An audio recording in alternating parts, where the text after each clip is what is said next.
जय श्री राम मित्रों। आज हम आपके लिए माता सीता की कहानी लेकर आई है। देवी सीता की पायलों को देखकर लक्ष्मण ने ऐसा क्या कहा कि भगवान राम रो पड़े। रामायण के किष्किंधा कांड के एक प्रसंग में उल्लेख मिलता है कि जब देवी सीता का रावण ने हरण कर लिया तो देवी सीता ने अपने आभूषण साड़ी के पल्लू में बांधकर फेंक दिया।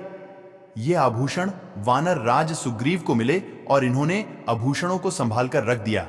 भगवान राम जब सीता को ढूंढते हुए मलय पर्वत पर पहुंचे, जहां पर राजा सुग्रीव बाली के भय से अपने मंत्रियों और शुभ चिंतकों के साथ विराजमान थे, तब सुग्रीव ने देवी सीता के आभूषण राम जी को सौंप दिया। इन आभूषणों को देखकर भगवान राम लक्ष्मण जी से पूछते हैं कि तुम देवी सीता के बाजूबंद, कर्णफूल, हार और पायलों को देखो, क्या तुम इन्हें पहचानते हो?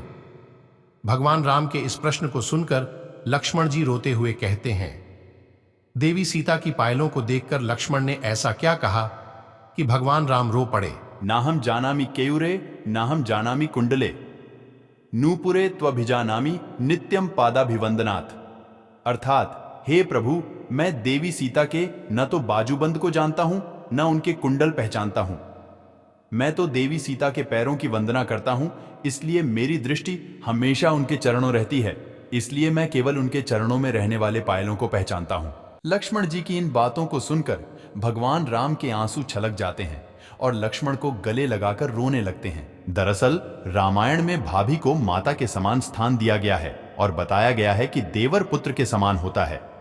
देवी सीता और लक्ष्मण जी इस आदर्श का पालन करते हैं और जब भी देवी सीता के विरुद्ध भगवान राम आदेश देते हैं, तब तब एक पुत्र के समान अपनी माता का पक्ष लेते हुए भगवान राम से प्रतिवाद करते हैं। रामायण के खलनायक रावण के बारे में तो आपने बहुत कुछ पढ़ा और सुना होगा, लेकिन मंदोदरी और रावण की प्रेम कहानी के बारे में कम ही लोग जानते हैं। इनकी प्रेम कहानी जानने से पहले आपको मंदोदरी के बारे में बता दें कि रावण और मंदोदरी की मुलाकात कब और कहां हुई। मंदोदरी के बारे में जो कथा मिलती है, उसके अनुसार यह हेमा नाम की अप्सरा की बेटी थी। देवराज इंद्र की सभा में एक बार कश्यप आर्षि के पुत्र माया की नजर हेमा पर गई और वह मोहित हो गया। माया ने हेमा के सामने विवाह का प्रस्ताव रखा। विवाह के पश्चात हेमा ने मायासुर की पुत्री की जन्म दिया, जो मंदोदरी कहलाई। अप्सरा की बेटी होने के कारण मंदोदरी बहू। जब मंदोदरी विवाह योग्य हुई तो इनके पिता मायासुर ने योग्य वर की तलाश शुरू कर दी, लेकिन उन्हें अपनी रूपवती कन्या के योग्य कोई वर नहीं मिल रहा था। इस दौरान मायासुर ने त्रिलोक विजेता रावण से अपनी पुत्री का विवाह करने की बात सोची और रावण के सामने मंदोदरी से विवाह का प्रस्ताव रखा। रावण की पत्नी मंदोदरी की 7 बातें, यकीनन चौंक जाएंगे आप। मायासुर ने मंदोदरी को रावण से मिलाया और बताया कि यह उनकी दिव्य कन्या है।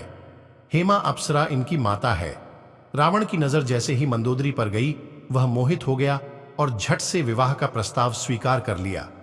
रावण ने मंदोदरी को वचन दिया कि केवल मंदोदरी ही उनकी प्रमुख पत्नी और लंका की महारानी होगी। मंदोदरी से विवाह के उपहार स्वरूप मायासुर ने रावण का। मंदोदरी के बारे में ऐसी कथा है कि देवी सीता इन्हीं की पुत्री थी।